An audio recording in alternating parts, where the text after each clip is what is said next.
صحیح بخاری کی حدیث ہے، جب دو مسلمان آپس میں تلوار اٹھائیں اور مارنے والا اور مرنے والا دونوں جہنمی ہیں۔ ہاں جی، اس کی وضاحت تو اسی حدیث میں ہوئی ہے۔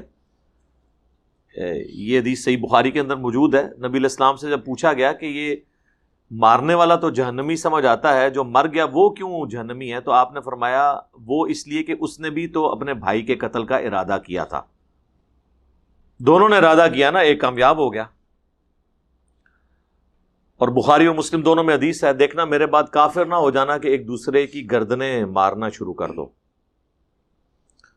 مجھے اپنے بعد تم سے یہ خطرہ نہیں کہ تم شرک کرنے لگو، بلکہ مجھے یہ خطرہ ہے کہ تم دنیا کے مال میں پھنس جاؤ گے اور پھر ایک دوسرے کو قتل کرو گے جس طرح اگلوں نے کیا، اور تم بھی تباہ و برباد ہو جاؤ گے جس طرح اگلے تباہ و برباد ہو گئے۔ اور یہی ہوا۔ یہ حدیث میں نے واقعہ کربلا والے ریسرچ پیپر میں بھی لکھی ہوئی ہے۔ تو اب نبی علیہ السلام نے یہاں پہ جس کفر کا ذکر کیا ہے نا، اور جہنمی ہونے کا یا کفر کا، اس میں کفر کا بھی ذکر ہے ایک حدیث میں، بخاری مسلم کی جو میں نے حدیث بیان کی، کافر نہ ہو جانا کہ ایک دوسرے کی گردنیں۔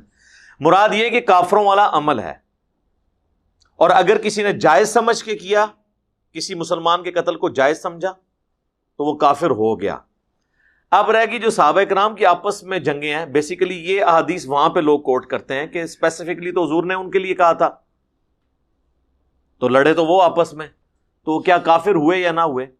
وہ اپنی تعویل کی غلطی کی وجہ سے لڑے ہیں۔ انہوں نے مسلمانوں کے قتل کو جائز نہیں سمجھا، بلکہ انہوں نے سورۃ الحجرات کے اس حکم پر عمل کیا ہے کہ اگر مسلمانوں کا ایک گروہ باغی ہو جائے تو اسے آمادہ کرو کہ مین سٹریم میں آئے، اور اگر نہ آئے تو اس کے خلاف قتال کرو، اور جب قتال کرنے کے بعد وہ آمادہ ہو جائے تو پھر اس کے اوپر کوئی ظلم نہیں کرنا۔ یعنی وہ اسلام نے اجازت دی ہے کہ آپ مسلمان کے خلاف بھی تلوار اٹھا سکتا ہے، رٹ آف دی گورنمنٹ کو قائم کرنے کے لیے۔ جس طرح آپ کو پتہ ہے یہ ہمارے ملک میں یہ ضرب عصب اور رد الفساد کیوں شروع ہوا ہے؟ اکثر لوگ کہتے تھے یار یہ مسلمانوں سے لڑ رہے ہیں، لیکن یہ تو تصویر کا ایک رخ ہے نا، تصویر کا دوسرا رخ بھی دیکھیں کہ رٹ آف دی گورنمنٹ کو بھی تو اسٹیبلش کرنا ہے۔ کسی جتھے کو، پارٹی کو یہ اجازت تو نہیں دینی ہے کہ وہ ایک عوام الناس کا قتل کرنا شروع کر دیں۔ تو رٹ آف دی گورنمنٹ کو اسٹیبلش کرنے کے لیے بعض اوقات مسلمانوں کو بھی مسلمانوں کے خلاف تلوار اٹھانی پڑتی ہے۔ اور اس حوالے سے امت میں اگر کوئی رول ماڈل ہے نا، وہ تو سیدنا علی کی پرسنالٹی ہے، خلفائے راشدین میں سے۔